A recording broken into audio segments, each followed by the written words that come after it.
ठीक है, ये आपका R1 रेगुलर एक्सप्रेशन है और ये आपका R2 रेगुलर एक्सप्रेशन है।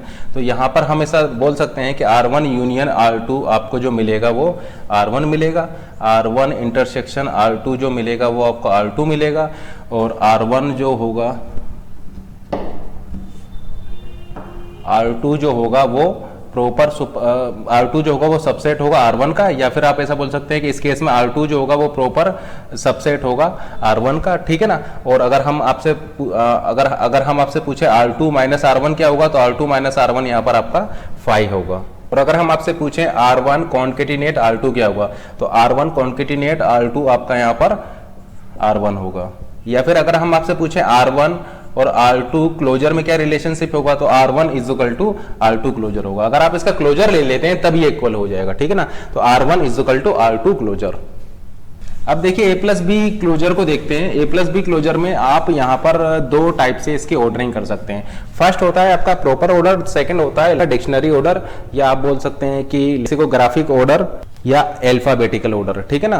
तो फर्स्ट देखते हैं प्रॉपर ऑर्डर। प्रॉपर ऑर्डर का मतलब होता है लेंथ। आप लेंथ वाइज भी इसकी ऑर्डरिंग कर सकते हैं। जैसे कि ये जो सेट है इसमें जो स्ट्रिंग्स होंगी उस स्ट्रिंग्स को हम लेंथ वाइज ऑर्डरिंग कर रहे हैं। तो सबसे पहले हम लिख रहे हैं 0 लेंथ की स्ट्रिंग, तो 0 लेंथ की स्ट्रिंग हो जाएगा आपका लेमडा। फिर हम लिख रहे हैं 1 लेंथ की स्ट्रिंग, तो 1 लेंथ की स्ट्रिंग हो जाएगा आपका A, B, ठीक है ना। फिर हम लिख रहे हैं 2 लेंथ की स्ट्रिंग, तो 2 लेंथ की यहाँ पर 4 स्ट्रिंग्स होगी, A, B, B, A and B, ठीक है ना। फिर इसके बाद में हम देख रहे हैं यहाँ पर 3 लेंथ की स्ट्रिंग, तो 3 लेंथ की स्ट्रिंग्स यहाँ पर 8 होंगी, ठीक है ना।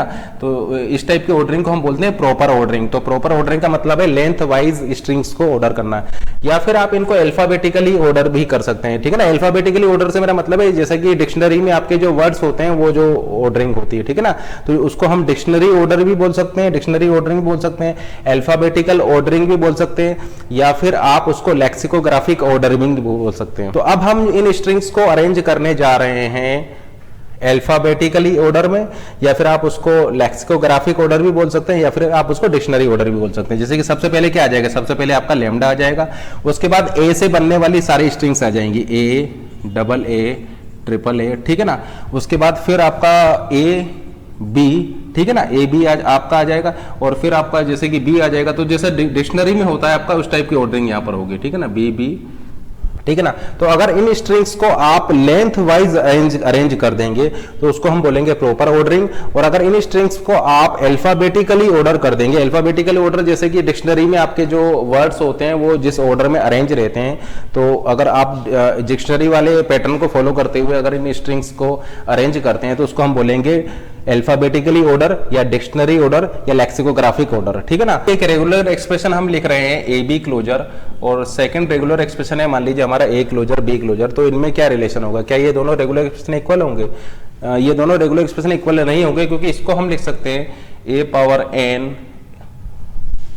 ठीक है ना। तो ये दोनों रेगुलर एक्सप्रेशन इक्वल नहीं होंगे, क्योंकि इसको हम लिख सकते हैं A power n, B power m, where n is greater than equal to 0 and m is greater than equal to 0। और ये आपका क्या हो जाएगा, ये आपका हो जाएगा AB power n where n is greater than equal to 0, ठीक है ना। तो यहाँ पर जो स्ट्रिंग्स आएंगी वो इस टाइप की आएंगी। यहाँ पर जैसे कि 0 रखने पे लेमडा आएगा, फिर मिलेगा आपको AB, फिर आपको मिलेगा AB, ठीक है ना। 2 टाइम कॉन्केटेनेट करने पे फिर आपको मिलेगा AB, ठीक है ना। तो आपको यहाँ पर क्या मिला, यहाँ पर मिला AB स्क्वायर, ये मिला आपको AB क्यूब, कुछ इस टाइप की स्ट्रिंग्स यहाँ पर मिलेंगी। और यहाँ पर आपको किस टाइप की स्ट्रिंग्स मिलेंगी, यहाँ पर जो आपको स्ट्रिंग्स मिलेंगी वो आपको मिलेंगी lambda A, double A, B, double B, A, B, तो कुछ इस टाइप्स की स्ट्रिंग्स यहाँ पर आपको मिलेंगी। तो जैसे कि आप यहाँ पर देख रहे हैं A, B आपको यहाँ पर नहीं मिलेगा, AB को आप यहाँ से ड्राइव नहीं कर सकते हैं, और डबल A आपको यहां से नहीं मिलेगा, डबल A को आप यहां पर ड्राइव नहीं कर सकते। तो हमेशा बोल सकते हैं कि R1 और R2 आपके इक्वल नहीं होंगे, R1 R2 आपके इक्वल नहीं होंगे। इनफैक्ट हम ऐसा भी नहीं बोल सकते हैं कि R1 R2 का सबसेट होगा, या फिर हम ऐसा भी नहीं बोल सकते हैं कि R1 R2 का सुपरसेट होगा, ठीक है ना। तो ये सबसेट, सुपरसेट या इक्वल आपके इक्वल भी नहीं होंगे, ठीक है ना, क्योंकि यहाँ पर कुछ स्ट्रिंग्स मिसिंग होगी। जैसे AB यहाँ पर मिसिंग है, यहाँ पर क्या मिसिंग है, यहाँ पर डबल A मिसिंग होगा। डबल A देखिए यहाँ पर है लेकिन यहाँ पर मिसिंग है। इसी तरीके से AB यहाँ पर तो है लेकिन यहाँ पर आपका मिसिंग है।